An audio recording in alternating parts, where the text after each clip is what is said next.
morning, everyone. Mabel, are you going to do roll call from the podium?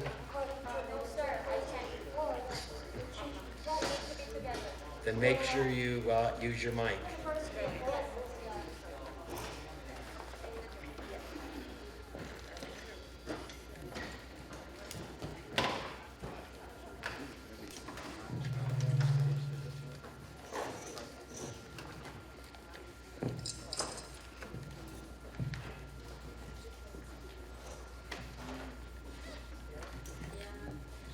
Scott, can you reduce the volume? I think we're contradicting from each other's static. There you go. Thank you.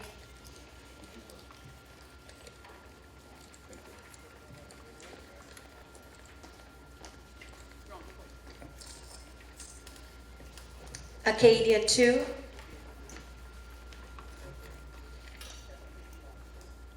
Okay, sorry.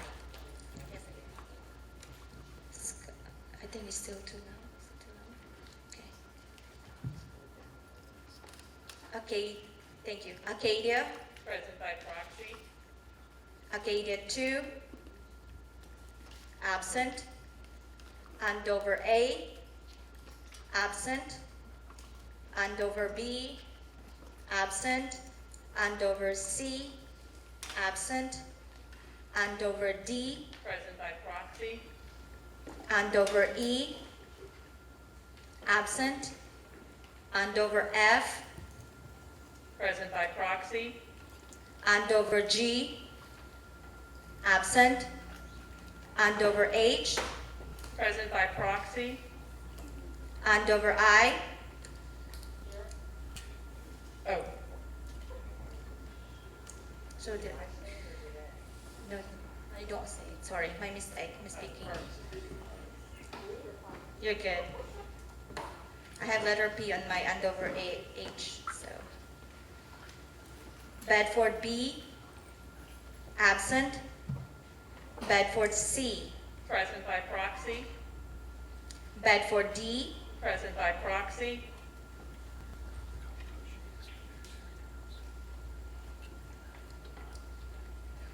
Bedford F. Absent. Bedford G. Absent. Bedford J. Absent. Brookfield. Present by proxy. Cambridge E. Absent. Cambridge F. Absent. Cambridge H. Absent. Cambridge I. Absent.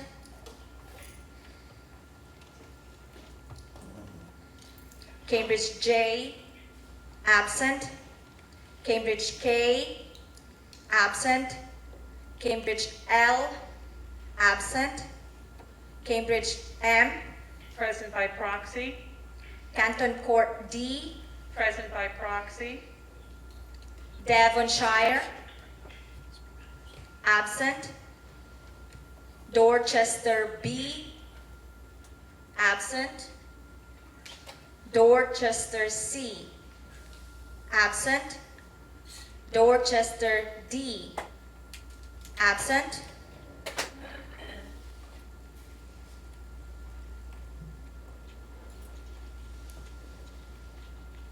Fairborn. Present by proxy. Fairfield A. Present by proxy. Fairfield B. Absent. Fairfield C. Present by proxy. Fairfield D. Present by proxy. Fairfield E. Present by proxy. Fairfield F. Absent. Fairfield G. Absent. Gloucester A. Present by proxy. Gloucester B. Absent. Gloucester C. Absent. Gloucester D. Present by proxy. Gloucester F. Absent. Gloucester G. Absent. Gloucester H, absent. Gloucester J, absent. Gloucester M, absent. Gloucester N, Present by proxy.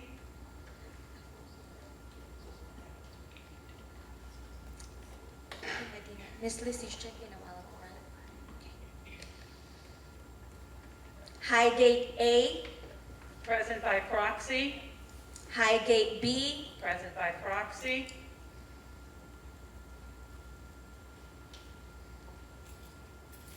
Highgate E, absent. Highgate F, absent. Highgate 3, Present by proxy.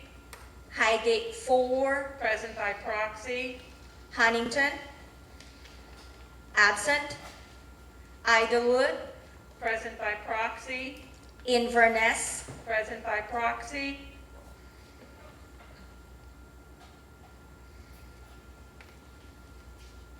Knowles 1, Present by proxy. Knowles 2, Ab- absent. Knowles 3, absent. Lancaster 2, Present by proxy. Lancaster 3, Present by proxy. Lancaster 4, absent. Lyndhurst, absent.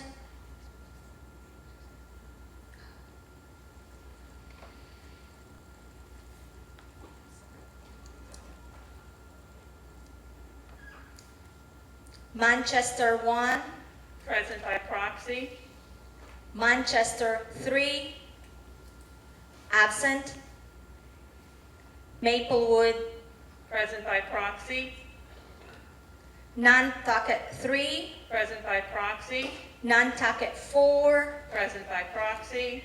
Nantucket 5, Present by proxy.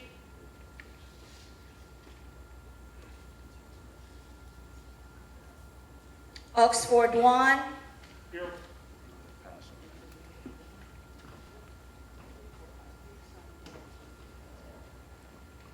Quail Pass, Present by proxy. Radisson 1, Present by proxy. Richmond, Present by proxy.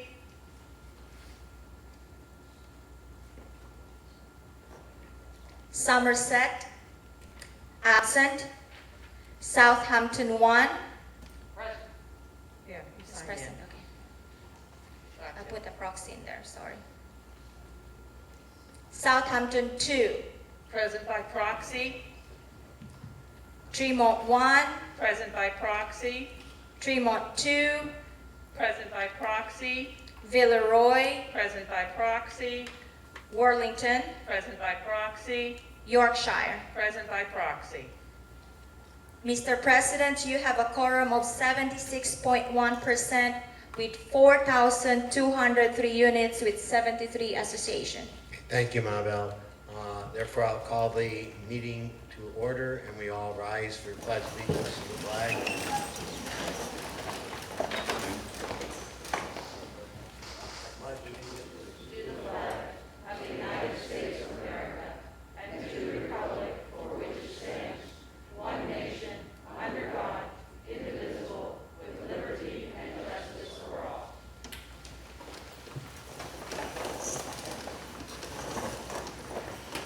Before we start the meeting this morning, I would like to introduce an individual so Keith doesn't forget it as he did the last time during his report during our board meeting. Sitting off to your right, my left, in the middle, and if you'd stand up, is Mindy Anderson. She is the new regional director for First Service Residential. How Keith forgot his boss at the last meeting, I don't know, but I'm quite sure he's paying the price for it. So Mindy, welcome aboard. We appreciate it very much. The first item on the agenda is the approval of the minutes The first minutes up for approval are the May 21st draft Federation membership meeting minutes. Can I have a motion to approve those minutes? Who made the motion? Ryan, are you a president? Oh, I'm sorry. Okay, Vicky, can I have a second? Thank you. Mabel, in the proxies, are there any no votes for approval of those minutes? No, sir. Okay. Is there any objection from the floor on the approval of the May 21st minutes? Seeing no objection, and instead of taking a roll call, we will approve the minutes for the May 21st meeting. That takes us to the June 25th meeting minutes. Can I have a motion to approve those minutes? Thank you, Jim. A second? Thank you. Do we have any problems with any no votes?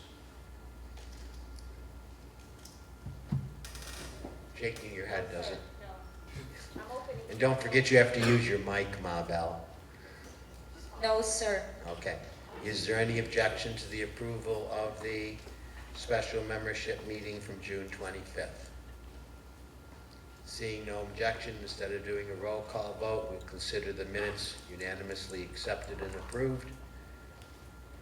Therefore, we'll move on to the manager report, and the first manager, Ginger, I'll call on you. Yeah, you have to be up here.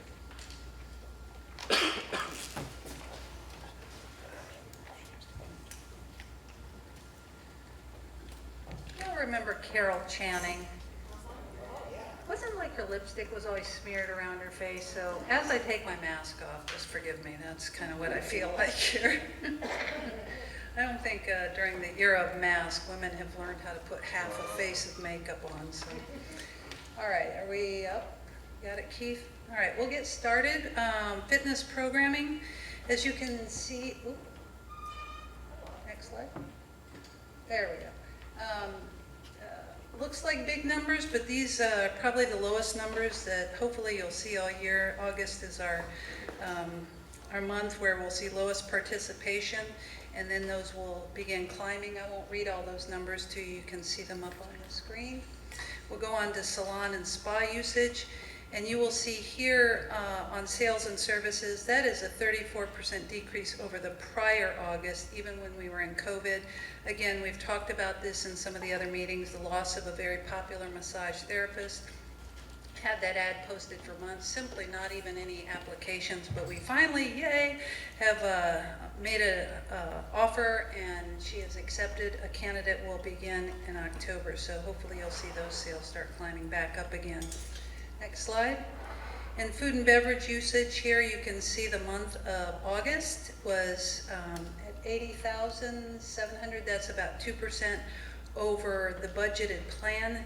Still, again, a lower number, but you can see the event traffic, an average of 88 and a high of 115 participants to things like trivia, karaoke night, and rock and rendezvous. Events still well attended in spite of it being our slowest month and a lot of renovation work going on down there. 13% of the total sales still at Portico Pickup. It remains very popular, so that will continue going forward. We'll go to the next slide. We're on special event information. I'm going to spend a little time on this, and this is important because in spite of all our efforts to communicate and post this stuff, we continually hear, oh, I didn't know about that. So you can see these top three, the mobile mammograms, the mobile hearing clinic, and on-spot dermatology. Those are services that Matthew and his event programming team are bringing on site. They've been very popular. We filled up all of these, and they've been asked to come back. We had over 100 people at the hearing clinic and 60 at the dermatology. So we look forward to those programs coming back again. The winter series, those brochures have been mailed out, and they are available. This is what they look like in the box office. and the lobby. The movie attendance is slowed down a little bit. The next one's coming up on September 27th. And we've got the ever popular garage sale lottery. That is going to take place on September 24th in the banquet room. Monthly dinner is planned for the 27th. And then we've got bus trips selling extremely well. We offer trips through Glory Tours and also another company called Sun City Center Travel. Looking forward, we've got the monthly line dance. We've got the open air market. This is the stand that's stationed out there by the pickleball courts, where what they call the shuffleboard or cornhole field. And the Fall Business Expo is coming up October 8th in the theater. And then kudos to Matt and his team. They've got Walgreens confirmed for flu shots. And it says Walgreens shots. That's actually flu shots. Sorry about that. October 11th to the 14th. And then finally, save the date. We've got another concert for a cause coming up October 1st, and that's to benefit the Alzheimer's Association. And we've got another food truck rally on October 27th. Moving on to projects, we've got the South Club roof replacement project. Many of you have been watching that, and it is completed. They've just got, I believe, one more cabana roof that's hopefully going to be completed by the end of this week. The daily rains don't help when roofers are up there, but that's almost finished. The South Club deck expansion project is in the RFP process. I was asked earlier what RFP means. For those of you who don't know, that's request for proposal. It's a common jargon when you're requesting bids from contractors to come back, and they all have to kind of bid on the same scope of work. The Jubilee partition door replacement project is underway. The old doors have been disposed of, and the installation of the new doors is scheduled coming up here soon, September 27th. Those had to be custom made and fabricated, and they're big old beasts. So you'll see those. It'll take about 2 to 3 days to hang those doors. The Jubilee floor replacement, the project is completed, and we have opened that room back for special events. Have any of you seen the room? We have had a lot of positive feedback so far, so thank you for that, and it's a labor of love, and it's been more contemporized and modernized in the look there, so we're glad you all are enjoying that. The South Club bar renovation, the bar plumbing hookup and countertop installation is completed, and I understand the bartenders are loving their new home down there. The lobby and cafe flooring replacement project begins next week. Watch for notices because you'll have some different traffic patterns. Getting in there, you will still have opportunities to go to the cafe and the special events, but you'll just have to go in some different doors. The interior painting project in the lobby and loft areas is complete, and the indoor pool project has begun. We'll be replacing the tile walls, resurfacing the lap pool shell, and the pool deck, and that will be closed until mid-November. That is a 20-year-old pool, so it was due. Next slide. Where are we at? Okay, I won't read these numbers to you. This is transportation traffic. Again, these are typically lower, like everything, in July and August. Moving on to security. Here you can see 12,700 and just shy of 50 passes issued at the gate, 26 incident reports. We had 1,600 people go through the golf cart gate. That's actually a very low number. We had some damage in August, and it was incapable of calculating that number, so you'll see that number climb as well. And note, please listen up. For those of you who do use the golf cart path to Winn-Dixie, it will be closed on Sunday due to a tree removal. So look for communications on alternate traffic flow of how to get where you want to go. It will be coming out, Matt, later today. So if you are planning on going on the golf cart path again on Sunday, it will be closed. And then the last slide, just a few notables. On the golf cart, the first notable is about a life flight and helicopter that needed to land in the field between the main clubhouse and the golf cart path. That was That was a exciting thing to have a helicopter, but regrettably for a reason where somebody had to be picked up by live flight crew. I want to thank security and law enforcement out there to help that be handled seamlessly. It's an unusual thing in our world, but something that was critical and necessary for that resident who had to be picked up. On the golf cart decals, the security department did hold their golf cart decal day for residents on September 10th and 11th. I apologize, this says 90 decals. Luann informed me today they did 95 at the decal station, and then another 35, so a total of 130 golf cart decals were issued. Residents that still do not have a current golf cart decal may still get it by going to the front gatehouse in the visitor lane any day to receive their decal. And to avoid a delay, please go after 3 p.m. Less traffic there, and you'll probably have less of a delay. If you have any questions about that, just call the office and ask, but we are trying to get everybody with a decal, so when they come through the gate, we can identify you. And that's my report. Thank you, Ginger. I have been asked by a couple board members to ask all attendees to please turn off your phones. It becomes annoying when a speaker is trying to do something and a phone goes off in the audience. So we would appreciate it very much. With that, I will turn the meeting over to Keith for the First Service Residential presentation.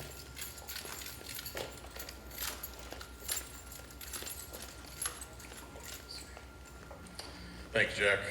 Thank you for reminding everybody that I forgot to introduce Mindy. I couldn't resist. With that being said, I'd like to introduce Mindy Anderson, who's my new regional director. Also at the table, real quickly, if those that don't know, is Maureen Connolly, who's the Vice President of the St. Petersburg office. And also over there is Mr. John Lee, who's the Vice President of First Service Financial. And then obviously to my immediate left right here is Matt Sluiser, who's the Director of Client Accounting Services, who will be speaking later in the presentation. Now that we got the introductions, covered my bases on the introductions. Just a quick note, all the financials, all 113 financials are completed definitely by the 21st of each month, if not sooner. Debbie Lauber, like I said, does a real great job getting those completed and into you, as well as her counterpart, Tim Martin, that does half of them as well. A couple quick notes for our operations of the front lobby at First Service. Obviously, we are still open. We have our shields up, and we are requiring masks since we fall under the Land Trust property. So the Land Trust has the mask protocol for all the amenity buildings. So we do ask visitors to continue to wear masks. We do have backup masks available and hand sanitizer there. We appreciate everybody's cooperation with following the mask rules. I know it's hard for the girls up front to try to monitor those all the time like everybody else in the clubhouses, so we appreciate that. A couple quick office administration stats for the month of August. Transfers are 29, leases we had 25, so we're starting to see a downturn and the slowdown in both of those fields. We had about 3,500 phone calls taken. We did 833 pest control appointments, had about 830 walk-ins. We did 112 services, 35 new homeowner orientations. Again, those are one-on-one with the new homeowners inside the office with one of our staff. We did about 77 alteration requests from residents, issued 23 violations, processed 170 avid invoices, and drew up 9 new contracts. A couple quick notes on all the bulk contract updates. Insurance, we had a first committee meeting of the season back in August, and we are going to be setting up a insurance workshop on October 19th in this room at 2 p.m. We have the gentleman from USI, Adam Lopatin, and Brian Burns will be in attendance with myself and the insurance committee, and we're going to be talking all things insurance renewal, HO6 policies, HO3 policies, any of the loss assessment coverages, and any questions that the community might have. So anybody that wants to attend, please join us that date. I think it's going to be a lot of real good information again, and we'll be able to talk about the renewal rates and how the market looks, just a precursor to the new budget coming out. Trash collection quickly. As many of you know, Hillsborough County Commissioners changed the provider for the residential services in Zone 3, which is Sun City Center area, which will cause a switching of vendors for the entire community effective January 31st, 2022. Residential pickups won't really be affected. The dumpster contract will have to be renewed with the new provider or the other two vendors that can provide service. So we'll be reaching out to them in more depth. The cutoff or the starting point on that is October 1st, set by the county when they can start negotiating those contracts. So we'll be working with the board on that and getting that information out to the community. And again, I just want to point out those residents that have dumpster services, your unit owners' tax assessments have been reduced down for the disposal services on waste pickup. So everybody that has their tax assessment should see a decrease on their taxes. And what's going to happen is when we redo the contract, they're now putting the disposal services fee inside the service contract with their provider. So you have the pickup fee and the disposal fee all in one. So there'll be a little bit of an increase or some kind of an increase on that side, and we'll try to continue to inform and educate everybody on that change. Pest control is still inside the 3-day window.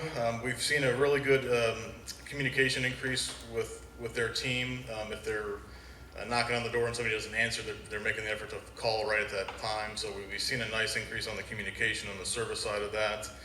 We had to have rescheduled a couple full days or half days due to rain. It's obviously very hard to get them inside the house and all the rain and mud tracking around, especially when they're spraying the outside. So we try to reschedule those as best we can. Our office handles all the reschedules, so we try to make it as efficient as possible, and do apologize for the rain delays. In hurricane season, quickly, we are still in the height of hurricane season, so we've been putting out some information with the leadership team and Liz Argott's group. Just any information out there we're trying to get to you guys, and the symposium replay video was sent out too, so we encourage folks to watch that. You can skip through some stuff if you need to, but it's a great presentation that occurred. And the next one has been scheduled for March 7th, 2022. So we're gonna have another big symposium for the hurricane and disaster preparedness. Landscape vendors, all the landscape contracts are up for renewal April 1st. So the Landscape Committee and the Federation Board have reviewed the new contracts, or the new contract, and it's been over to the attorney right now, and they are reviewing the contract language as well as formulating the RFP, that request for proposal. So we'll be having that back to us hopefully next week, and we'll be sending that out for bid. So all 4 sections will be out for bid. Current vendors can bid on it as well as outside vendors. So there are quite a few that we have identified as potential bidders. We'll be able to gather that for the committee and the board and work through that RFP process. Grading inspections, so the monthly grading inspections are still occurring. The grading meeting is still towards the end of the month each month. First Service has joined in the inspection arena by weekly inspections by Ryan. So he's doing 3 weeks out of the month. He's physically walking and inspecting all 113 properties. He definitely enjoys doing that. He's got his step counter, so he's real good with that. So, but he is out there looking at everything, grading them, penalizing them on stuff they're missing. They're getting those reports instantaneously back to them. We're using a new program called iAuditor, and it's really working out very well for the internal communication and identifying problem areas. And we've actually started to have the vendors to use their weekly reports. We're kind of doing a test run on their weekly reports to use the same kind of system to be able to answer those questions to the POCs or boards and help identify problem areas and add some photos in there of the work that they've completed. So it's kind of identified as getting them out of the vehicle, walking around their properties after their crews do the job. So getting them to be a little bit more hands-on and proactive. Work orders have been down. Month of August, there was only 24. And that does not include the Brown Street monthly maintenance work orders. So what we've done is we've taken those out of the work order system and just separated it on its own. So as any POC or board member submits a request in for a palm or oak tree issue, we'll be tracking that in a completely different manner. We'll be categorizing them by section, so each section will have a block of their work orders, and we'll be pushing that back out to Brown's Tree so it's more organized. And what we'll be sending out before the monthly maintenance week, which is always the fourth week of the month, we're gonna be sending out a communication, just a reminder that Brown's Trees team will be in next week. And the plan is gonna be to have day one of the work week be section one, day two be section two, and so on. So what we're gonna try to do is have some kind of succinct order, let them work through those work orders and evaluate all the trees. And then, if there's one section that has more work orders than the next, they're gonna end up just moving along. So it's just kind of a general plan to be able to let the owners know, like, hey, they're here this week and here's where they're generally at. So that's the new plan moving forward. Mulch is ordered. Mulch will be delivered toward the end of the month, and we're gonna be rocking and rolling, getting that installed. Again, this year there's going to be a little bit more hands-on with Ryan and myself when the orders get delivered and when they're starting to install. So we'll ask the board presidents and POCs here, inside those mulch packages was a couple steps that we're going to have you guys sign off on each step of the way to help to make sure that the process goes smoothly and everybody's satisfied with the installation. Lastly, emergency contact information. We're going to be sending out the annual owner meeting packages coming up in the next couple months. We'll have the contact sheet in there, but anytime your residents change their phone number or email, just please let us know. That helps us keep up to date in the event of emergency, be able to reach out to the next person. And it happens more often than you think. After hours emergencies, any problem, just call that number. It goes right to me. If I happen to not get it, which has been known to happen, the two counterparts over there, Mindy and Maureen, are the backup, so they'll get it and then they'll call me and say what happened. So you do have a team to back up on the emergency call, so please don't hesitate to tell your residents to utilize that. We do get a lot of KPW calls, we do get a lot of water calls, so whatever it is, we still try to help out and get the folks pointed in the right direction if we can't help them directly. Lastly, I just put a monthly tip about TECO. Hopefully everybody here has gone to the website and signed up for these. These are real great for the outage reports. You can report an outage or get updates on an outage. We had an incident in our office 2 days ago where the power went out for like 45 minutes. And luckily somebody in our office has the TECO and could see what was going on with the alerts. So just a little tip there. Nice thing to have to be able to report something and get any updates. So. That is all I had. Thank you.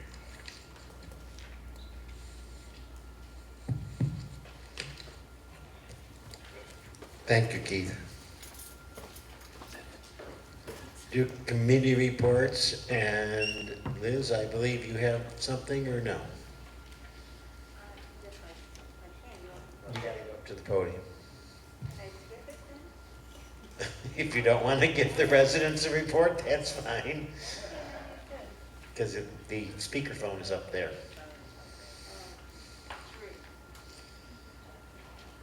I agree, it's a pain, and if we don't have to do presentations next month, we can figure out where else to put the podium, Mabel.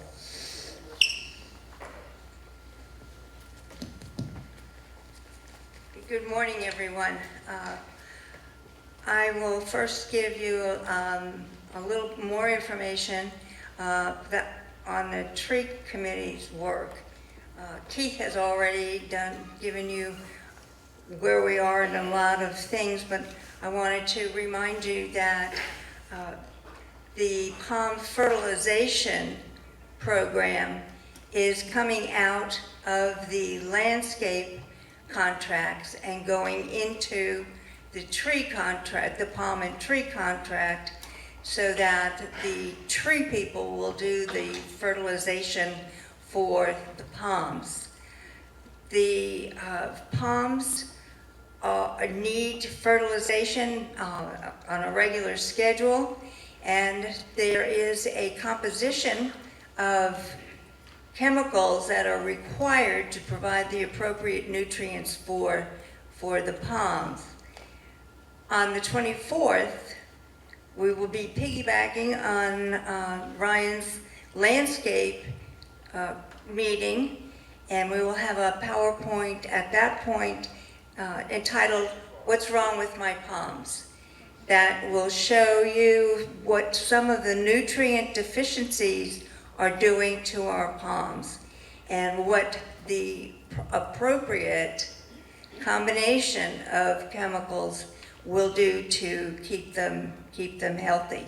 So I hope you will be able to attend that meeting so we can share with you where we think we need to go. The monthly maintenance program for palms, Keith told you a bit ago, began last month and will continue the last week of the month. One of the things that we need to remind everybody is that that maintenance program was built into the tree contract for palms and not all trees. There had been a problem in the past with after having the palms trimmed, not too long after that, we see a palm frond dying, and it was not covered in the tree contract, and then each association had to go out and hire a landscaper or a tree company to come and remove palms. So when the tree contract was developed last year, they added the maintenance program. However, we need to remember it's for the palms. If one Browns is in there, and there is an issue with one of your hardwood trees, your oaks, for example, then they will address that. And you can do that by sending a work order to Ryan to get that on the list. We had talked about having Browns going around and checking, regardless of whether there was a work order or not.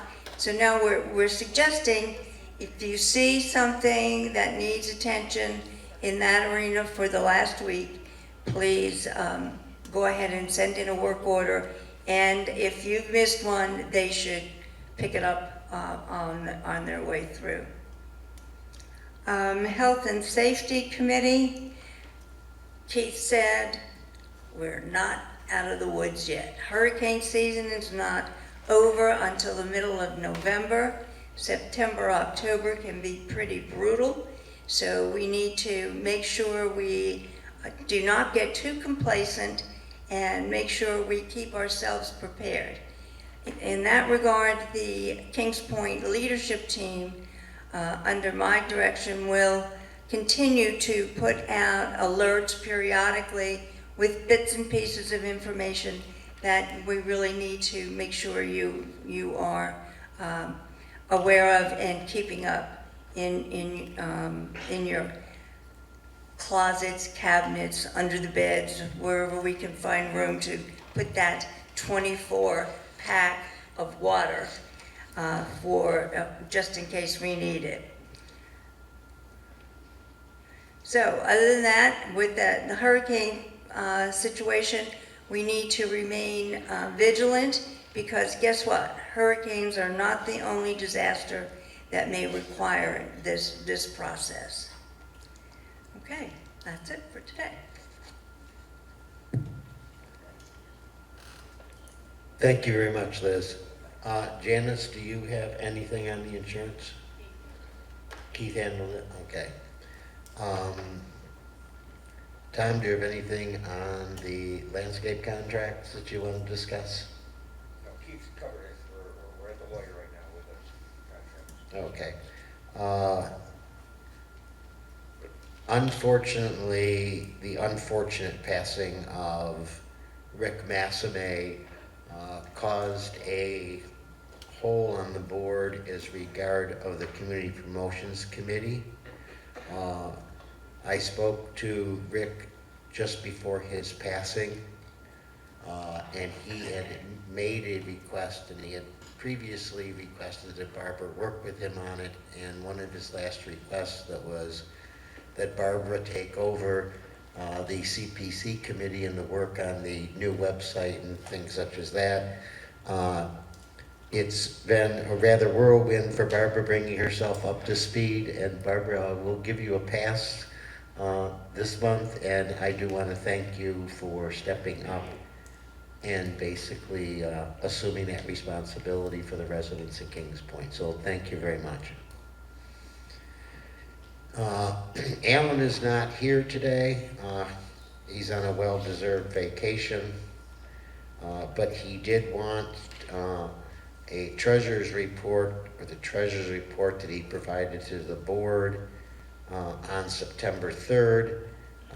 He came to me and asked if one of the executives on the board could do his presentation, and Tom volunteered to do his presentation. So Tom, I will turn it over to you to do Alan's presentation.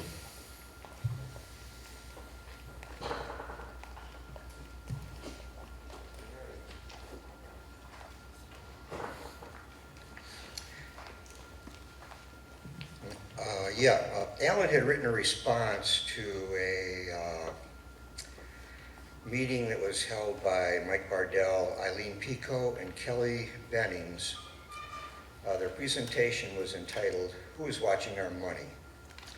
How do we protect our financial interest?" And I'm going to read his letter, his report that was given out at the board meeting, last board meeting.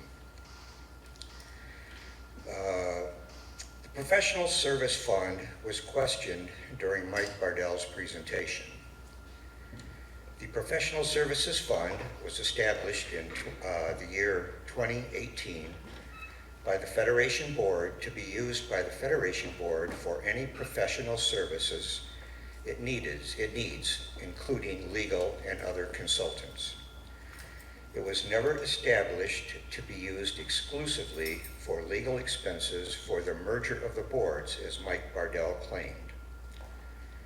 The Federation has included the Professional Services Fund in every Federation budget since then, which the membership has approved. Mr. Bardell claimed the Federation Board lied because none of the professional services money was spent for the merger.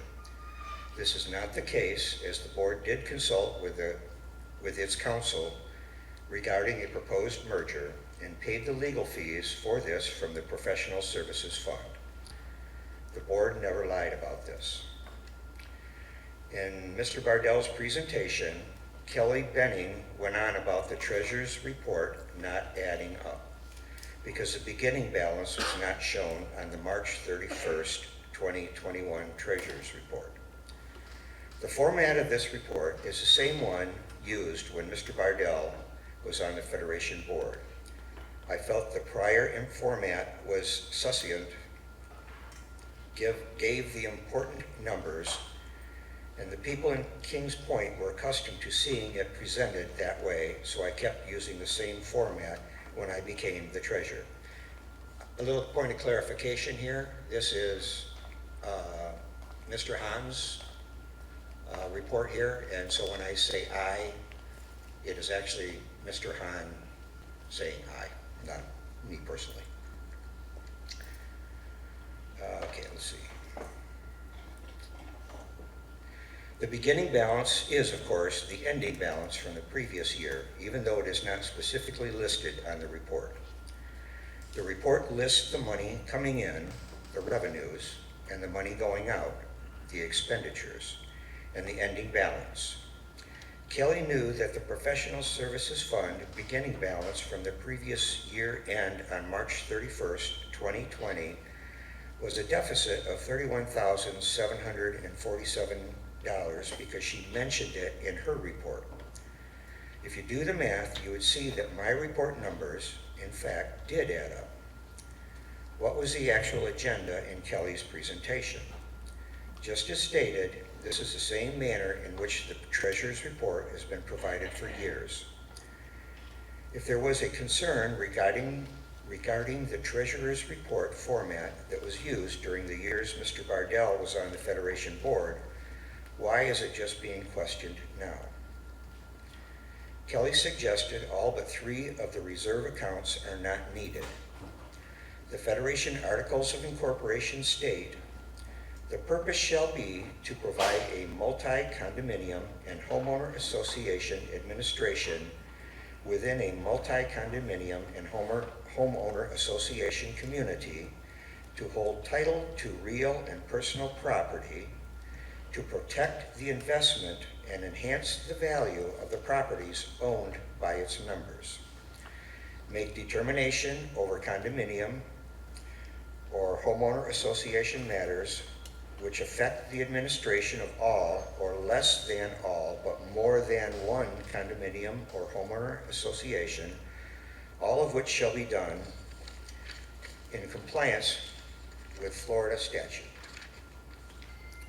The Federation has a fiduciary responsibility to protect the interests of its members and the owners and residents of Kings Point. Many past boards have established reserve accounts to provide money in case it's needed to protect the investment and enhance the value of the properties owned by its members, and as stated, protect the interests of the community. Mike Bardell's presenters suggested defunding the Federation and eliminate most of the reserve accounts that Mike's board and boards before his had created or maintained for the benefit of Kings Point. Why? Is it good management to eliminate the funds that are there to protect and enhance the value of the properties owned by its members in Kings Point? The membership approved the budget, and the reserve accounts will hopefully continue to approve the next budgets. If the funds were eliminated and there was not money in the budget or coffers to respond to a hurricane or a major disease or pest devastation in our landscaping, the only remaining options would be to approve a special assessment or just let the associations be on their own, tell them there is no money available and they are on their own. Hopefully, cooler heads will prevail when it comes time for financial decisions to be made by the community.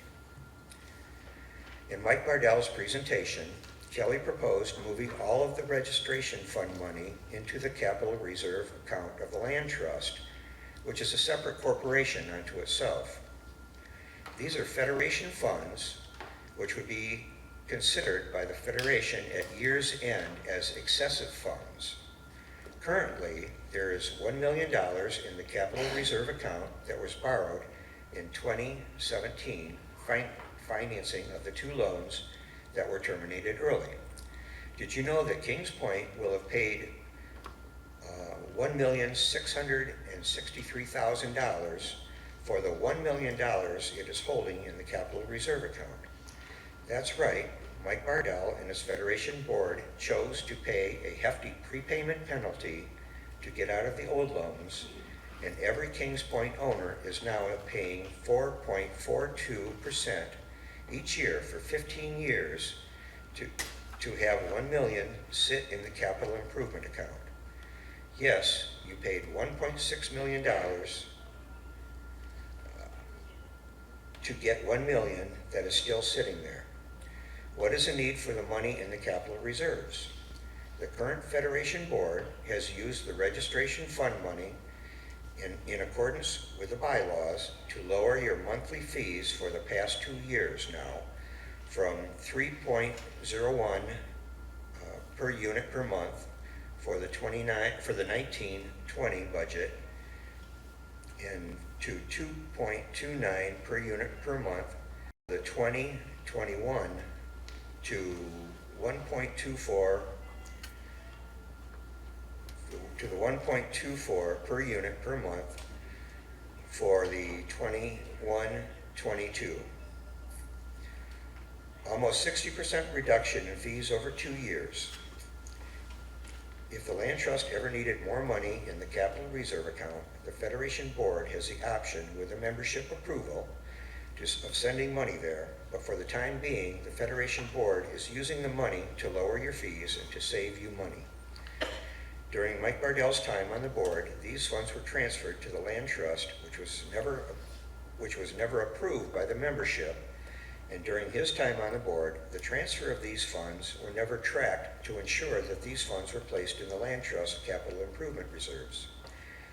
In fact, when questioned in 2019, Dan Armstrong advised he did not know where these funds were to be accounted for and needed to do an internal transfer within the Land Trust to ensure that these funds were accounted for in the capital reserves.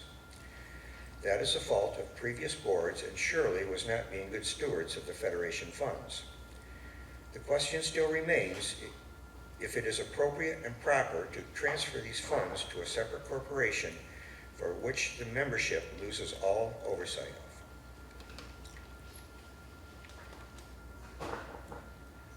Thank you, Tom. I appreciate you reading Alan's report from the board meeting of September 3rd.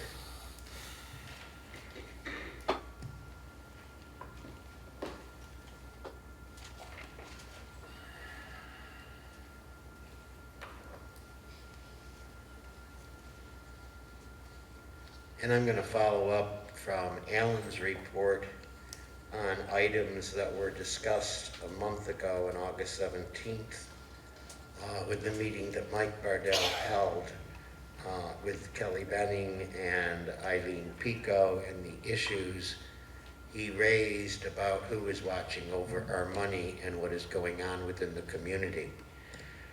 One of the first questions that was raised in the presentation was that the Federation had spent $8,800 on litigation that was brought by Austin Setzer, who is Ryan Setzer's son, regarding a proposal that Ryan Setzer had brought before the board, which was his work product. In fact, the money that was spent was not spent on litigation. The Federation Board, when presented with the proposal, asked legal counsel to review the proposal and to give us a legal opinion of how the Federation should proceed with that proposal and what were the issues within that proposal. The Federation Board voted 8-0 because Mr. Setzer did not vote and he was not at the meeting in which the vote was taken, to follow the advice of legal counsel, and we advised Mr. Setzer we did not intend or wish to proceed with his proposal. Ryan Setzer was accused during the presentation on August 18th of involving himself in a conflict of interest. Let me advise you that the presentation presented by his son to the board, which would have saved, according to his son's estimate, and brought in revenue to this community a few $100,000 a month. Ryan Setzer was not in the meeting during those presentations. Ryan was not involved in the vote of whether to proceed with those. And the only vote that Ryan was involved in was the vote when USI was approved as our insurance provider for last year's and this year's community insurance policy. It was also questioned why Ryan Setzer's son, Austin, was allowed to participate in the RFP process that was conducted by the Federation Board. At that time, Austin Setzer did have his insurance license. The Federation Board questioned legal counsel of whether it would be appropriate to exclude a person who had brought a different proposal to our office. We were advised no, that Mr. Austin Setzer had every right to participate in an RFP process to be our insurance agent. However, with the review of the Insurance Committee, Austin Setzer's proposal after his ride along with the other insurance agents who were looking to serve this community, and other companies were basically eliminated, and it was basically brought down to provide to the board their recommendation of USI. The Federation Board accepted and voted upon the Insurance Committee's recommendation, and Ryan Setzer, as a board member, voiced his opinion on the vote and voted on the acceptance of the recommendation of the Insurance Committee, which is not and was not a conflict of interest. It was also accused that the Federation Board had illegally disbanded the Insurance Committee prior to the processing of the RFP. The Federation Board had information which caused the Federation Board to, what I would call, lose confidence in the Insurance Committee that was then in existence.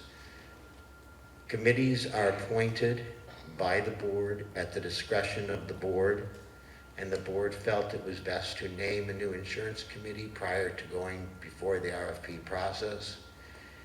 It was led by Janice Kincaid, who is chairman of the insurance committee, had previously had her insurance license, so she did have information on it. She used extensive background research and did an extensive job involving herself in the RFP process along with the members of the committee. And since then, that committee has obtained members who volunteered from the community who are or have been insurance agents. And those individuals have worked with Janice and the Federation Board on our insurance policies. They do have the expertise and the knowledge to do so. So when that presentation was provided, there was inaccurate information, there was accusations provided, which basically were inaccurate and without merit. If we're going to provide information to the community, we should ensure that that information is accurate. One other thing that was questioned by Mike Bardell at the time was, where did it come from that First Service Residential had Martin Luther King Day off? I will read to you exactly what the contract states. And this is the contract that was approved by the Federation members. It says the office of Kings Point must be open 8 to 5 Monday through Friday and may be closed for the following legal holidays observed by First Service, subject to change per First Service policy. And it lists New Year's Day, President's Day, Memorial Day, Independence Day, Labor Day, Thanksgiving Day, and the following Friday, and Christmas Day. It reads, subject to change by First Service policy. What First Service did, if time would have been spent to investigate it, is removed personal time off or vacation time from the employees of value of 8 hours to accommodate them taking Martin Luther King off. It is First Service's policy. They established their holiday policy, and we allowed them to give it. So that is where they got Martin Luther King. They didn't get extra time off. It was their PTO and vacation time was reduced for the additional holiday, and it was fully in compliance with their contract with the Federation and the Federation members.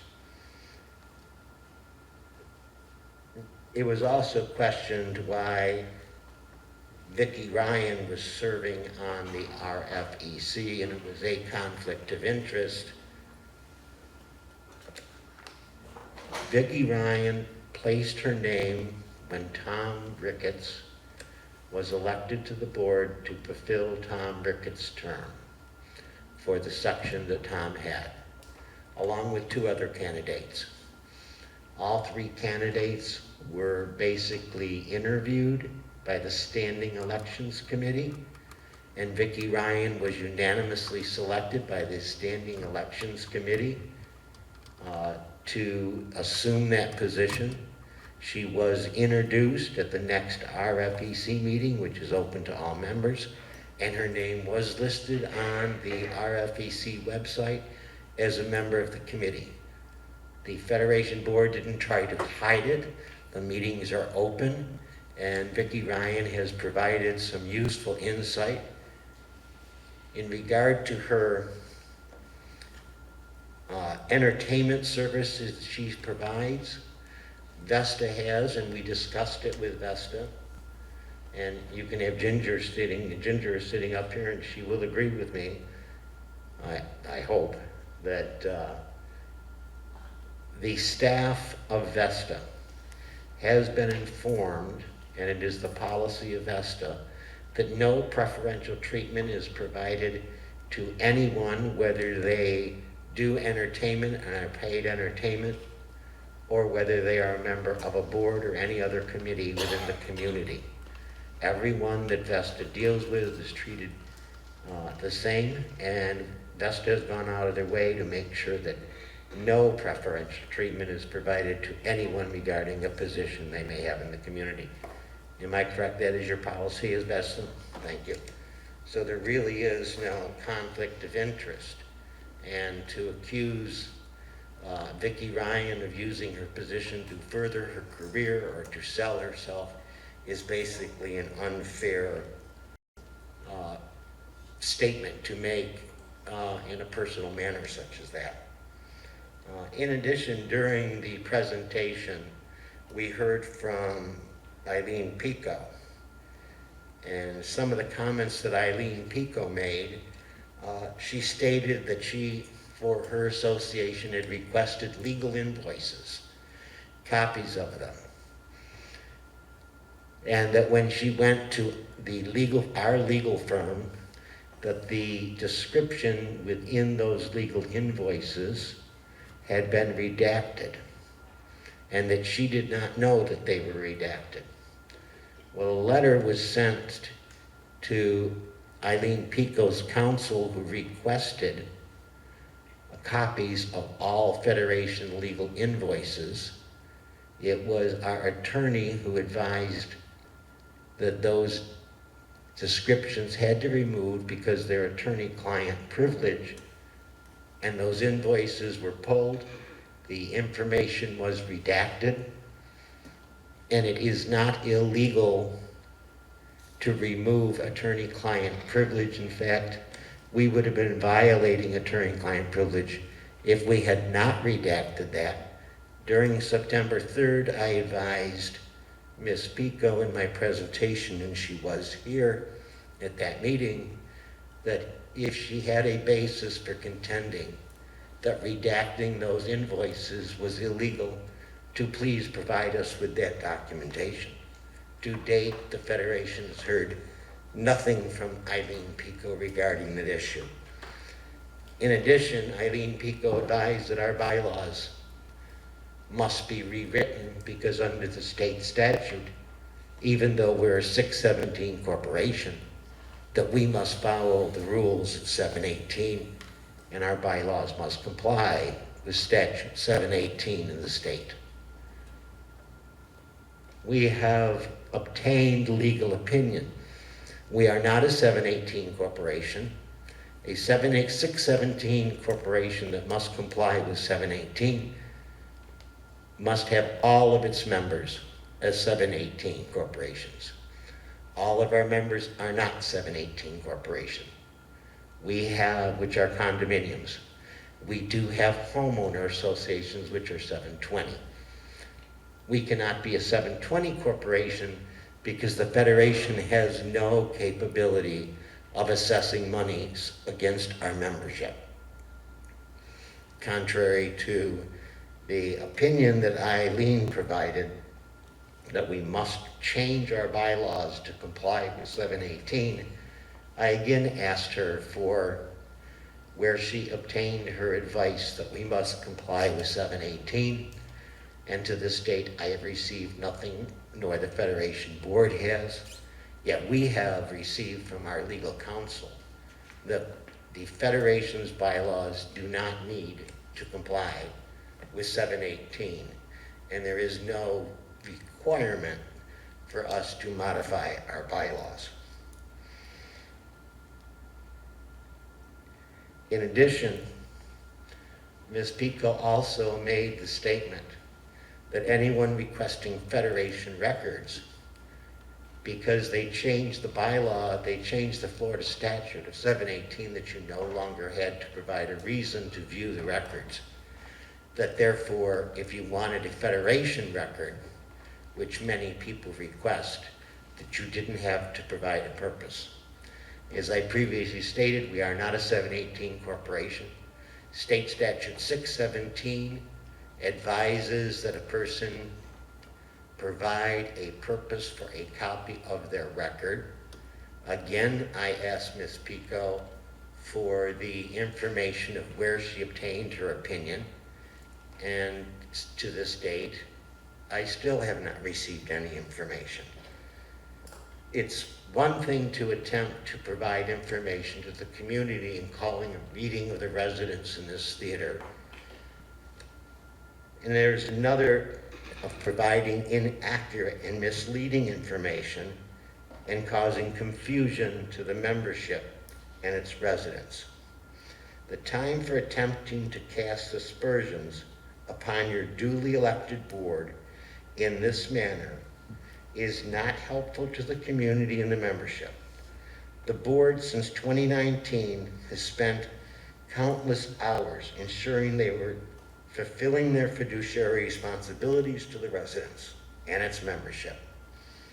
I would think previous boards and association board members who were recruited to provide her presentation would find better ways to serve this community than provide such inaccurate information to the residents and its president. The time for the nitpicking against individuals in this community should end, and we should work together. And that is my president's report.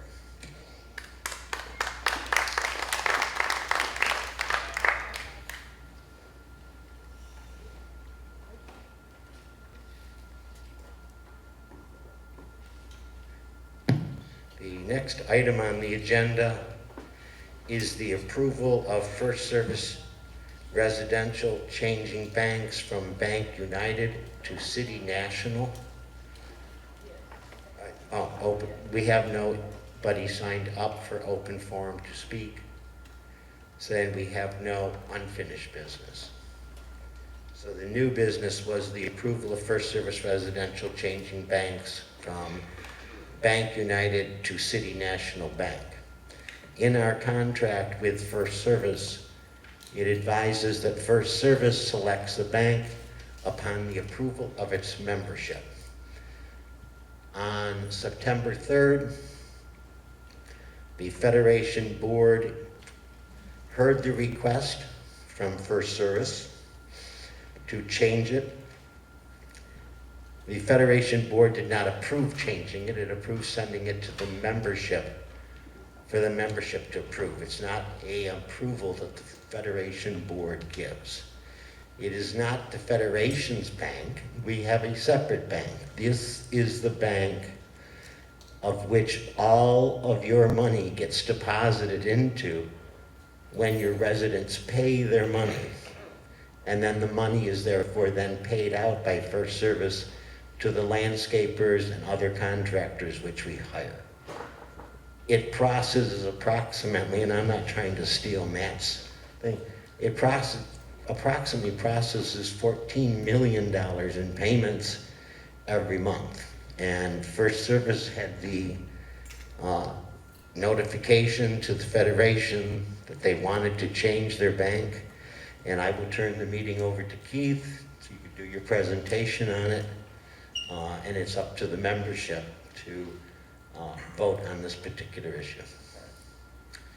Thank you. Yeah, I was going to kind of touch a little bit on that it was a first service request to bring the banking change to the membership. So, and Matt will expand on that. So again, I just want to introduce Matt Sluiser.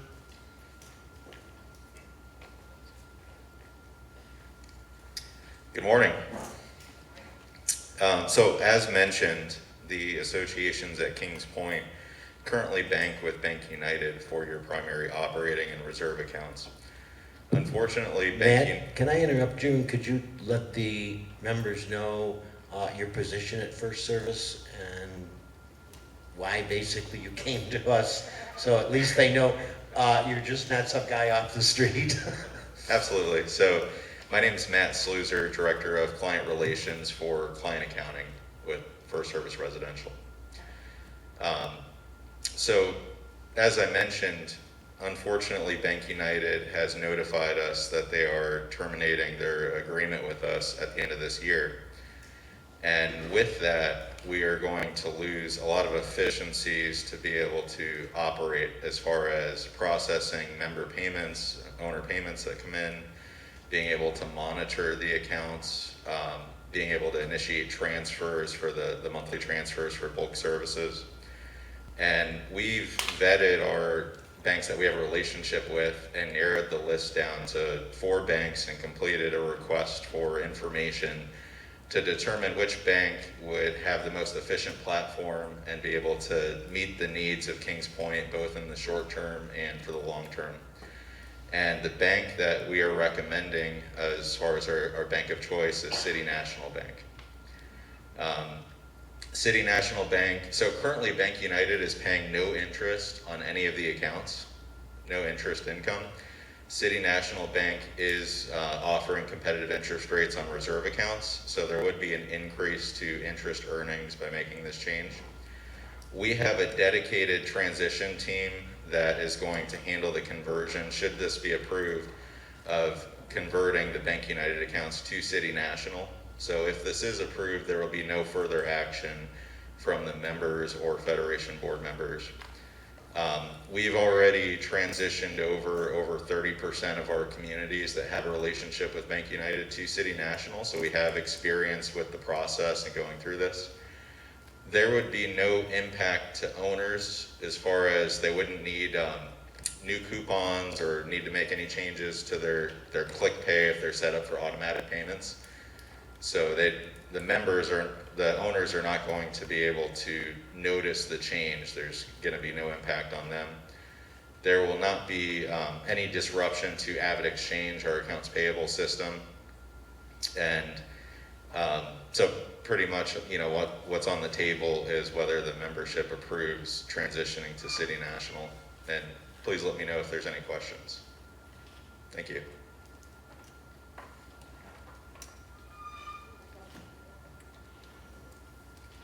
Yes, ma'am. Before we get into the questions, can I have a motion to approve Bank United? Thank you, Vicky. Can I have a second to that motion?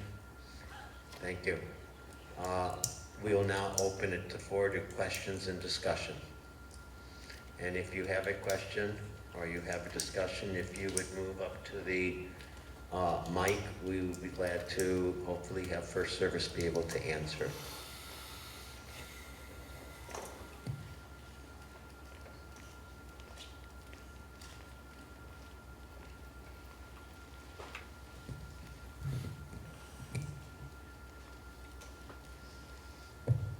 I don't know if that mic's turned on. You might want to check it.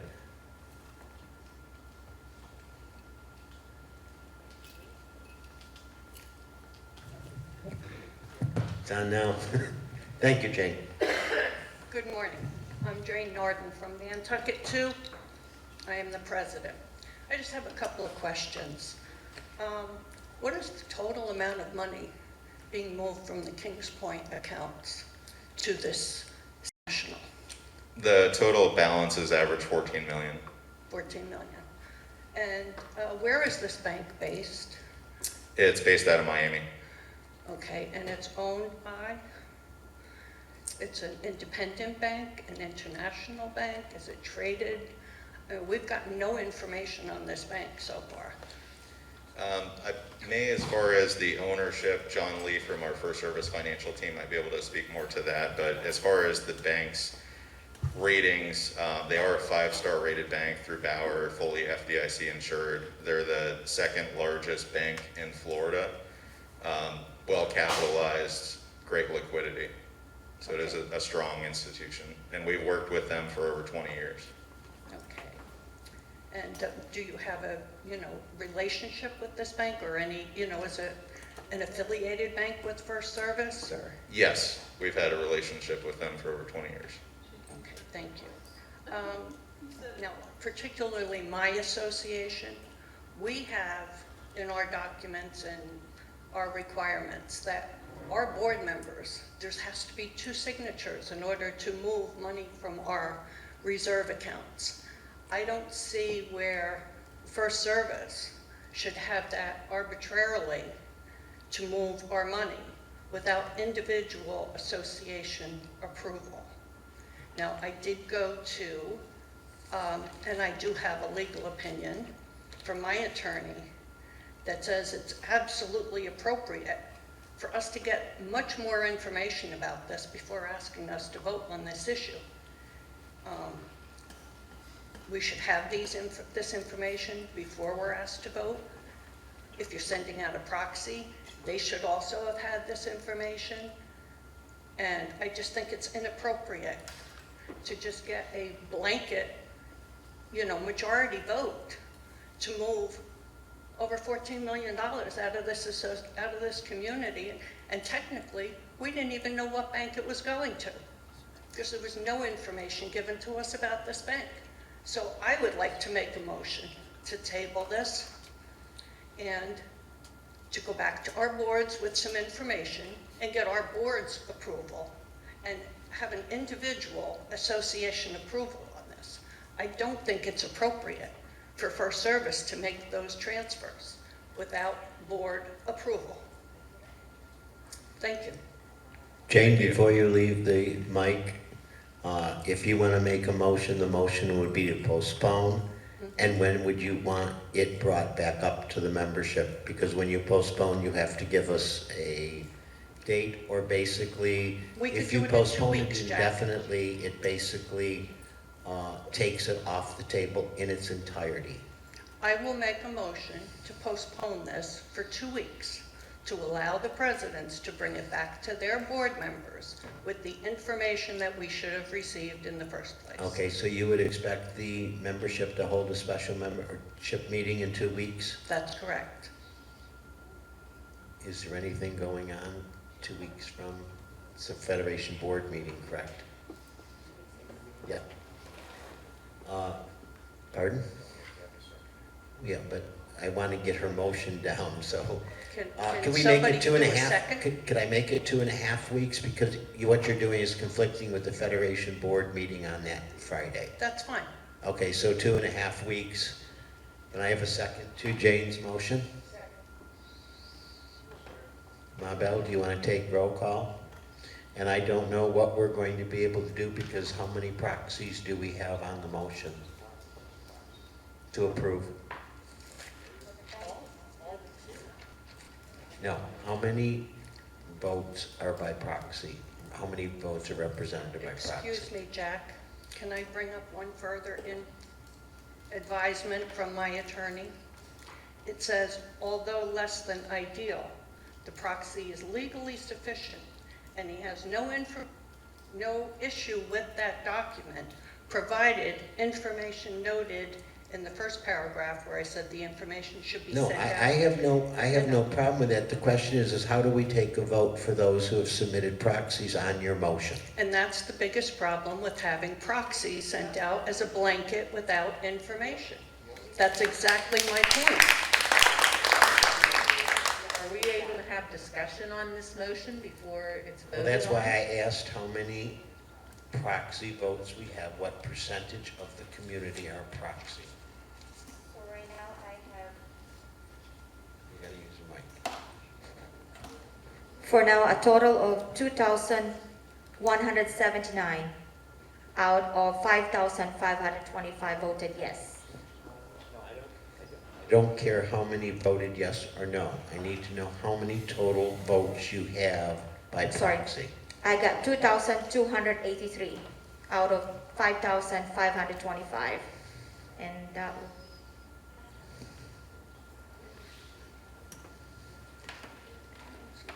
So Jane, I don't, and I'm not trying to ignore your motion to table it, but we have not been advised that there was a request. We couldn't contact the people who had sent in proxies. They would have a right to vote. They make up the majority of the membership. Oh, no, they don't. 2,200 is not a majority. How many is the total?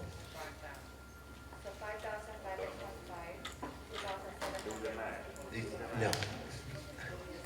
How many votes total do we have present and voting? Present in voting is 4,203. Is there? And how many do we have of that 4,203 in proxies? 2,283. So then it's 50% of the people voting have voted by proxy, and they are being denied an opportunity to vote upon this. They're also being denied an opportunity to hear I discussion. understand that, Jane, but I don't know how you vote on a motion. Well, then you've got to stop sending out all these proxies where people can vote without hearing the discussion. Jane. That's the major issue. Jane, it is under statute that you send a proxy, or people can attend and vote by proxy. People So can- what you're telling us is to not follow the state No, statute? I'm not saying that. I'm saying by not sending information out with the proxy, you did not inform the people appropriately of what they were voting for. That's what I'm saying. So actually, should you have used those proxies if you did not explain what you're voting for? We got the request from First Service, and all we did was pass the request from First Service on via proxy into to the membership. The membership, the Federation Board had no say on this whatsoever. It is not our decision to change the bank. It's not our requirement to approve it. Okay, before you were given a vote for the Federation Board, were you given any information on this bank? We got the information on their standing, their price, which was presented to the board by Matt at the last meeting of the banks that he had looked at and how long they had done service with First Service. First Service, in my understanding, uses multiple banks across the state of Florida.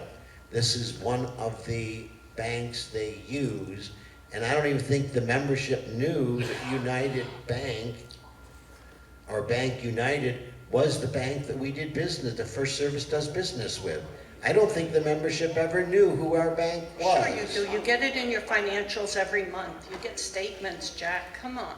I don't look at the financials, and it's not our bank, so we don't see it in our financials for the Okay. Federation. Okay. The issue here is, if I Google City National Bank, okay, I can come up with 5 different City National Banks all over the country. Okay, we weren't even told where this bank was. Did you or any member contact First Service or Ma Bell and ask any of the Why is question? it our responsibility? I just asked the I'm question. saying it's the responsibility before we're asked to vote for the bank. If you had a or the question, board. okay, we will take the vote, and we already have votes that by proxy, and they will be considered not to table it. Okay. We have no other choice. Fine, thank you. So we have any other discussion?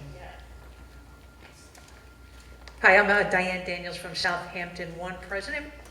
Matt, could you tell us what the reason is that Bank United has terminated the contract with First Service? So in the current interest rate environment, essentially, Bank United has too much in deposits on their books that they don't have, as far as from a business decision, they don't have an adequate use for. So they're actually trying to reduce the amount of deposits because on a bank's books, deposits are considered a liability for them. And that's also why they're currently paying 0% interest on all of accounts to encourage deposits to essentially leave so that their total balance is that they have a use for all of those deposits. Okay, thank you. And in regards to the new bank, City United, that actually is headquartered in Los Angeles, California, correct?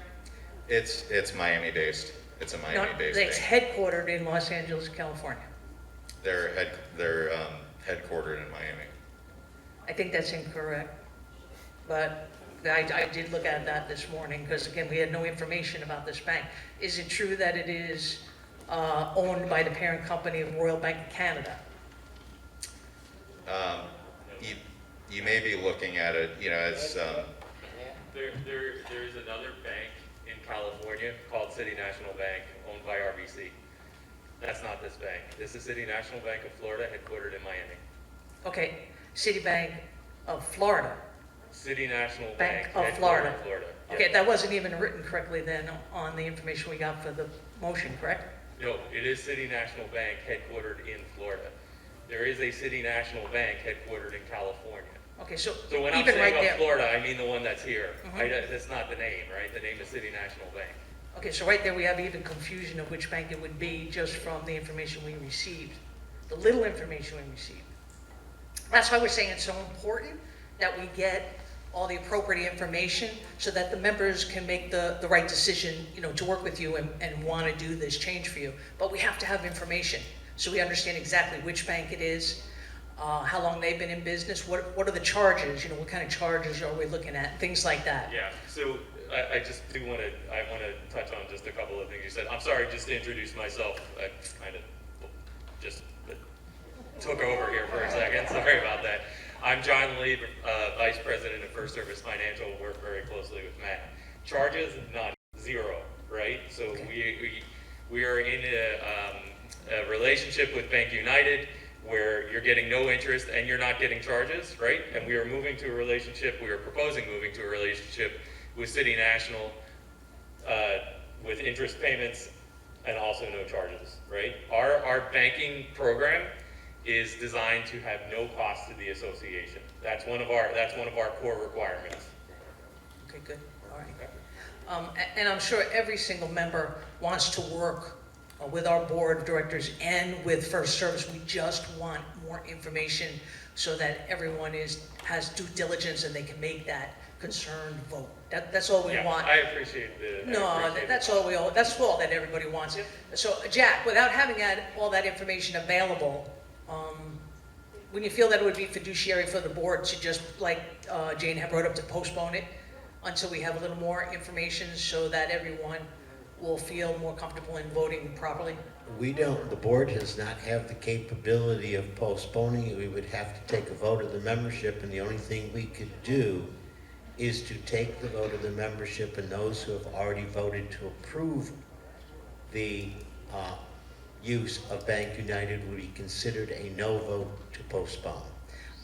I don't have the proxy in front of me. Isn't there a place on a proxy that delegates if there's another vote, they'd be able to effectuate that? It basically only delegates the issue on that. It does not discuss other issues. Where does it discuss them? Where?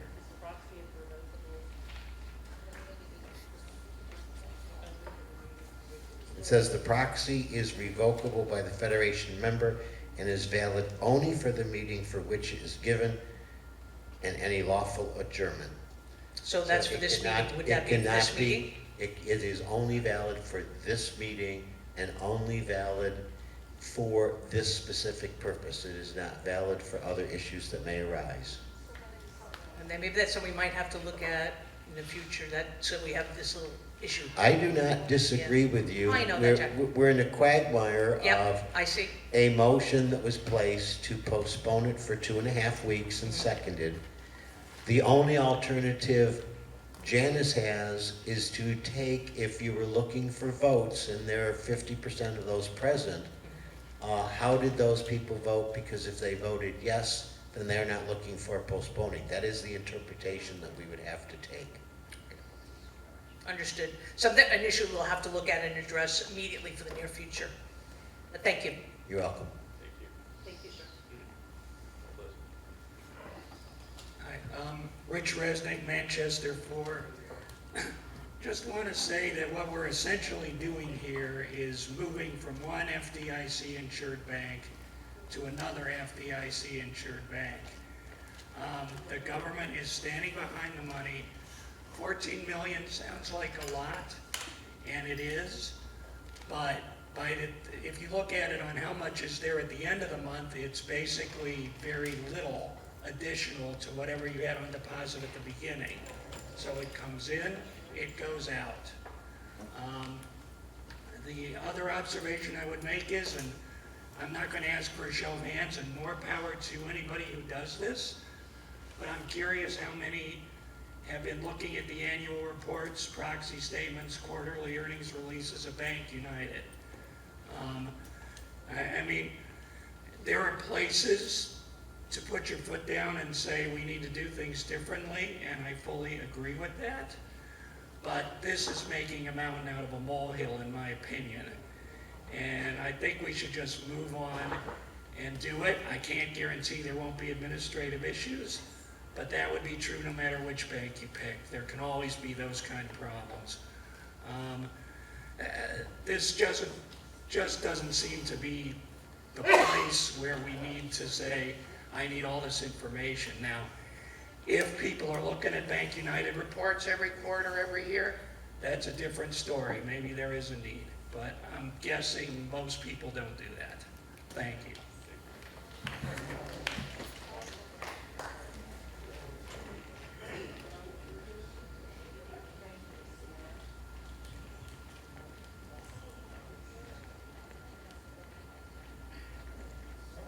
Gary Gensler, President, Corinth Condo Association. Gentlemen, are we under a timetable here? I mean, just correct me if I'm wrong. Yeah. It sounds like, you know, I understand the reserves and everything in the bank, and it sounds like it's a problem, okay, on the bank's part. You know, they want to get the thing down. Right. But what's the timetable on this? So, great question. When should we act? Yeah, so we're asking to act immediately. Our Bank United has terminated our relationship come the beginning of 2022. And I think something, and I do appreciate all the commentary, but I think something that may have gotten lost in here, and I want to make sure we reiterate it, is we are trying to do this seamlessly so that there's no interruption. And I do, as I said, I appreciate the request for further information, and regardless of the vote, we're happy to hand out whatever we can to everybody to calm any concerns. But operationally speaking, at the beginning of the year, we're going to be a little bit handcuffed in terms of access to our electronic platforms, visibility to statements, and ability to do research. So, you know, there's advantages to move to City National, but what we're really looking for is to make as little impact on preparing community financials, receiving and making payments as possible. And that's why we're here today in September. Would a 90-day window be enough for you folks? Would a 90-day window In other words, be? if we, like, they're terminating us the first of the year, correct? Essentially, yes. Yeah, so in other words, would 90 days, let's say from this date to the end of the year, be enough to do this seamlessly? So the way that we've timed it out, it should be, right? Okay. So that's why we're here today. Yeah, absolutely. Correct me if I'm wrong, did you not say we are already currently working with this bank? We have money going into them, we're using them? The one we want to move to? Not at Kings Point, so Bank United's the primary, but But First Service Residential, we've been working So with you them for over have- 20 You have years. a 20-year relationship with this bank, not necessarily with Kings Point, but with other neighborhoods very similar to ours. Correct, yes. Okay. Thank you. Could I ask how much business you do with City National Bank as First Service today? If you give me a ballpark. So in deposits today, and I'm going to estimate, we have about $250 million in deposits with City National Bank. spanning, I don't know, 700-800 associations that we do business with, just in Florida, right? And we do use them nationally in other markets too. And as I said, we've been using them for over 20 years. And just one more point, right? We have been using them over 20 years, and when we undertook this process, we wanted to make sure we didn't have to come back here in 2 years and say, guess what, we're moving banks again. So we have a commitment from them to maintain that relationship, and that was part of our request for information process. Any other discussion? Then we'll call the vote. Janice, for all the proxies you have, it would be a no vote on the motion. The motion is to postpone. The motion to move from Bank United to City National Bank for 2.5 weeks. And then hold a special membership in 2.5 weeks to address this issue. How can you say they were all no votes? Because they've already voted to approve, so they wouldn't be voting to, otherwise we can't do a vote. They didn't have information? They had enough So- information to make a vote. They voted, it was their choice to vote. They If didn't they have had a any question, they would. You cannot have a vote of the membership when you have 2,300 votes by proxy. Those people have a right to have their voice heard. If you want, Jane would have to withdraw her motion, and you'd have to vote the motion down that's on the floor, and their votes would then be counted as yes votes or no votes. All the votes are not yes votes. There are no votes in there to change this bank.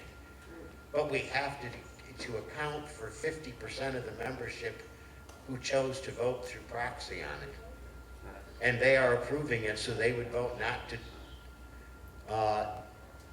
delay or postpone the vote. service, withdraw the, Pardon? Would you go to the mic and identify yourself?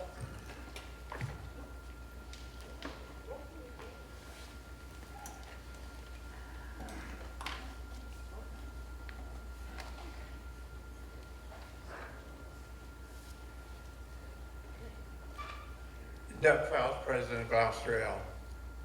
Can First Service, since it's coming through them, withdraw and reissue the questions so that, that we can get an all new vote from everybody? Unfortunately, we have a motion on the floor to approve the transfer. I don't know if that person is willing to withdraw their motion. What it basically would do is we would, if that person, there's no motion on the floor to approve it, the only thing you're going to do is it would then, because there's no motion, it would be basically Would not have to be be able, represented. wouldn't be a question then It anymore. would have to be presented at the next. But right meeting. now, we have a motion on the floor to postpone. It supersedes the previous motion, so we must address the motion on the floor before the membership to postpone. In other words, if you come to the meeting, it does you no good. I'll withdraw my motion. I will withdraw the motion, Jack. It doesn't make any difference to postpone. If all those proxies are going to be no votes, it doesn't matter what the people here that came to hear the information care about. So I'll withdraw my motion to postpone. Right? That we have a motion on the floor to approve transfer by First Service of the association's accounts from Bank United to City National Bank. I would only say that the Federation Board has no position in this. It doesn't affect. We use different bank than Bank United for all of our accounts. The money is transferred to from the associations to the Federation, basically turns around and comes to our banks, and our checks are drawn off our banks, correct? Keith, BMO, and TD Bank, correct? Can you use the mic when you answer my question? Yes, the Federation Board has multiple banks that they use. It's not used for Bank United. The Federation Board business doesn't directly use Bank United. Okay.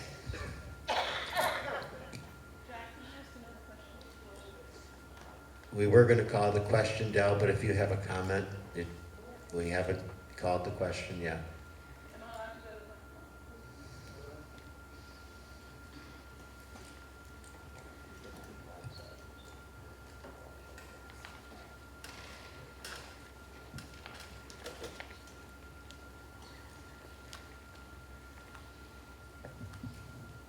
Dale Dewar, Oxford 2. While I understand Jane's concerns, but I think what we need is a little bit more clarity today on what exactly is happening, because I'm looking around and I see a lot of people shaking their heads. From what I'm understanding, and correct me if I'm wrong, is First Service is wanting to move our funds to this bank in Miami, correct? Okay. So you've been banking or dealing with this bank for over 20 years or 20 plus years, correct? Yes. So if we were to have a vote, what position are we in to say, no, you can't move an account to another bank? I'm missing something here, because who are we to say, no, First Service, you can't move one of your accounts to another bank when you have been banking with them for 20 years? And that's, I mean, what I'm saying is, I understand. Del, to answer your question, the bank is required to be approved by the membership in the contract. Okay, and if we were to say no, then what would they do? Well, then that is what I'm going to look to First Service to answer if they say no. Yeah, so just to further my point, and forgive me if I'm repeating myself, the relationship was terminated by Bank United. So all of the efficiencies, electronic access, research requests, and visibility into the bank accounts that the associations here do business with for First Service is going away, which creates a tremendous amount of inefficiency and problem, not just for us, but for the associations who bank with Bank United. So we're doing this amicably with Bank United to move the funds somewhere where we will not interrupt, not our business, but your business, right? Your payables, your receivables, and preparing your financials. We will not have the access and ability to transact on Bank United come January 1st. To specifically answer your question, if you vote it down, we're going to essentially be handcuffed, and that's going to trickle over, unfortunately, and that's what we don't want to see, right? We want to make this easy for everybody, and just after the banks are moved, hopefully nobody ever sees another thing. It's business as usual, right? But you will see additional interest.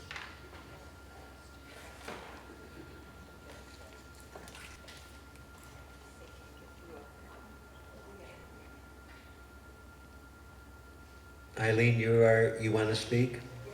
Okay, because you're the last one, and then I'm calling the question.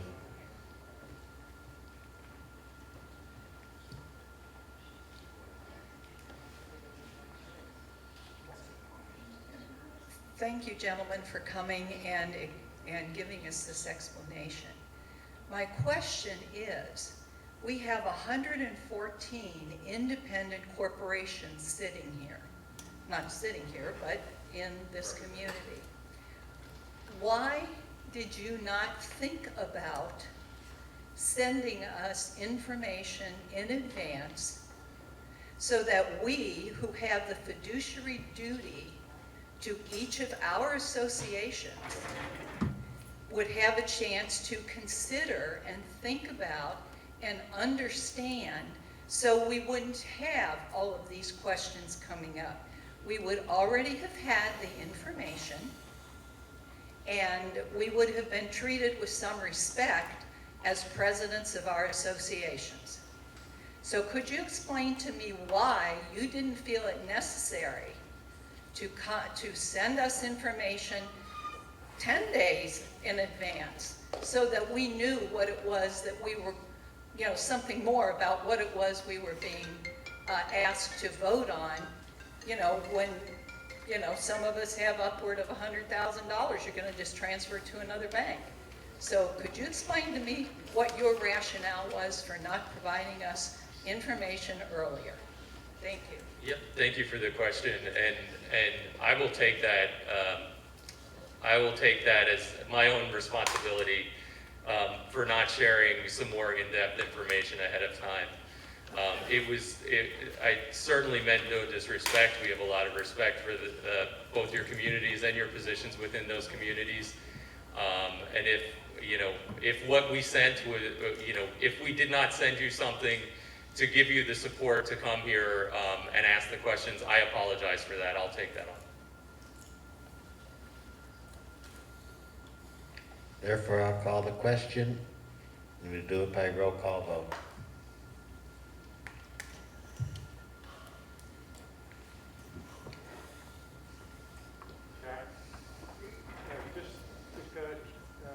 Yes is the change and the no is not the change, correct? Yes is to approve, no is not. To transfer of the bank. The new bank. The yes vote, if you vote yes, it is approving the motion to transfer from First Service, authorizing First Service to transfer from Bank United to City National Bank. A no vote says no, you do not want the transfer done. And just so you know, although I am president of my association, I did not and do not vote on any motion before the membership. I turned it over to my vice president, so I have no conflict of interest in this. So you don't have my vote coming out from me personally. It comes from another individual in my association.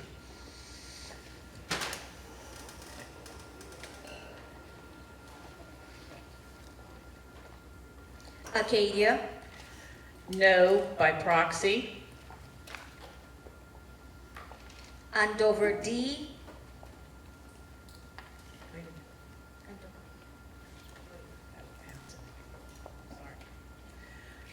Yes by proxy. Andover F, Yes by proxy. Andover H, Yes by proxy. Andover I, Bedford A, She said yes. yes, okay. Okay, Bedford A, go ahead. Yeah, she's saying yes. Yes. Bedford C, Yes by proxy. Bedford D, Yes by proxy. Bedford E,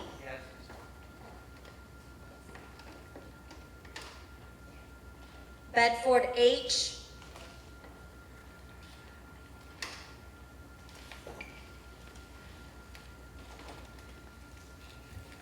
Brookfield, Yes by proxy. Cambridge A. Yes, sorry. Cambridge B. Cambridge C.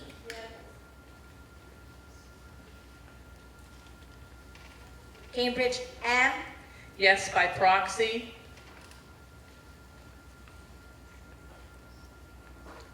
Canton Court D. Yes by proxy. Corinth. Yes. Dorchester A. No, with no respect at all. No disrespect. Edinburgh. Yes. Fairborn. Yes by proxy. Fairfield A. Yes, by proxy.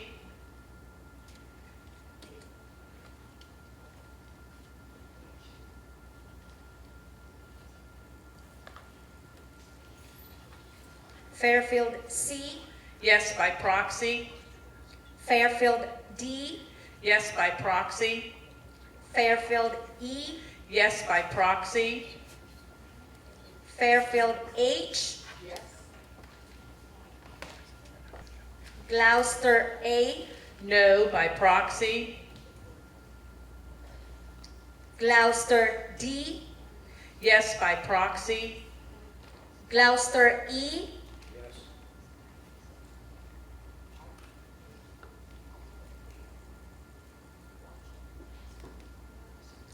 Gloucester K, Can the audience stop talking back there? Excuse me. Excuse me. Could you please be quiet? It's very hard up here. Gloucester K, yes. Gloucester L, Gloucester N, Yes, by proxy. Gloucester P, Grantham,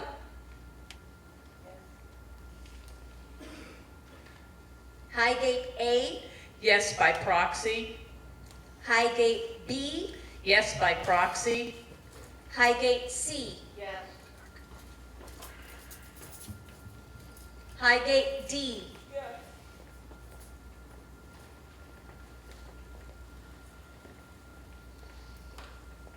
Highgate 2, Mr. Bill Piper, Highgate 2, So what do I do? absent, blank, yeah, abstain, Mr. Blank. Highgate 3, Yes, by proxy. Highgate 4, Yes, by proxy. Idawood, Yes, by proxy. Inverness, Yes, by proxy. Jameson, yes. Kensington, Knowles 1, Yes, by proxy.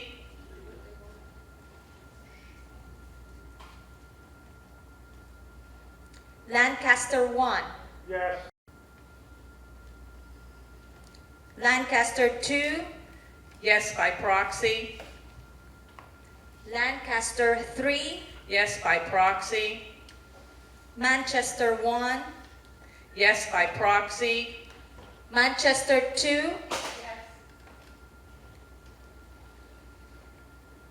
Manchester 4, Maplewood, Yes, by proxy. Nantucket 1, Yes. Nantucket 2, Nantucket 3, Yes, by proxy. Nantucket 4, Yes, by proxy. Nantucket 5, Yes, by proxy. Oakley Green, Yes. Oxford 1, No. Oxford 2, oh yes, Oxford 2, yes. Portsmouth, Yes. Princeton, Princeton, Barbara? She left, okay. Quail Pass, Yes, by proxy. Radisson 1, Yes, by proxy. Radisson 2, Yes. Richmond, Yes, by proxy. Southampton 1, Yes, by proxy. no, Southampton 1. No, and Keith, and no disrespect, I just need more information from my members, thank you. You said no, ma'am, right? Southampton 2, Yes, by proxy. Tremont 1, Yes, by proxy. Tremont 2, Yes, by proxy. Villeroy, Yes, by proxy. Worlington, Yes, by proxy. And Yorkshire? Yes, by proxy.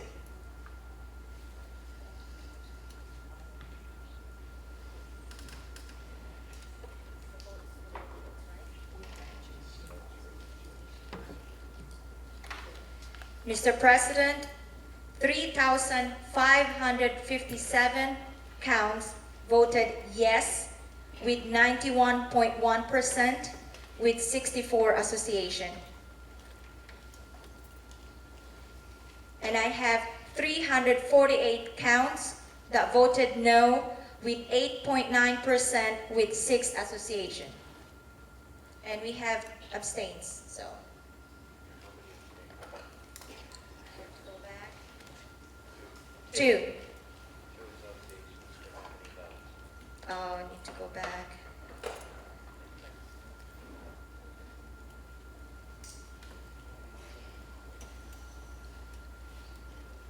Highgate 2 has 132.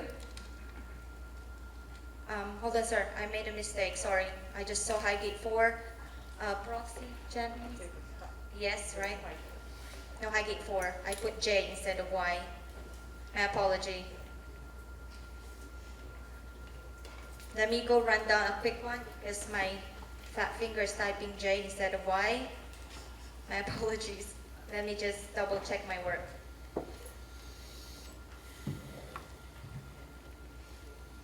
So Highgate 4 voted yes, right? Janice, okay. We'll make sure we break your finger. These people would like to go home. I'm sorry. My apology. And then Princeton has 46 counts. Yes, ma'am. Okay, and I have to redo the number because I put J on the other one.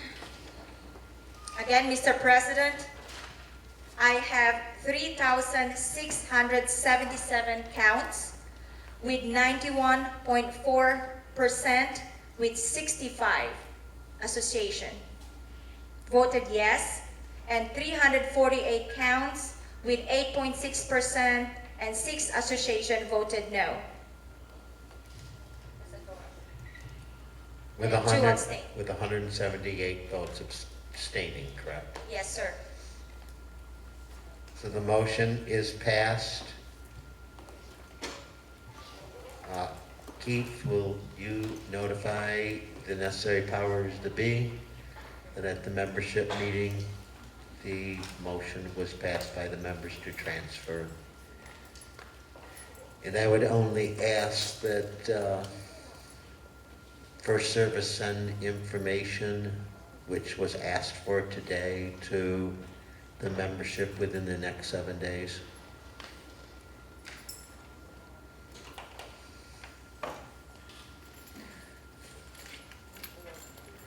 That is the only item on new business. I will open it for good and welfare if anyone has any good and welfare.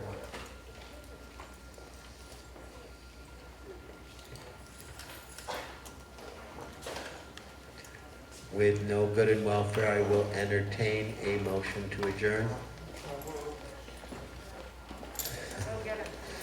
Is there any objection? Seeing none, the meeting is adjourned. And Diana, before you leave, would you stop up and see me?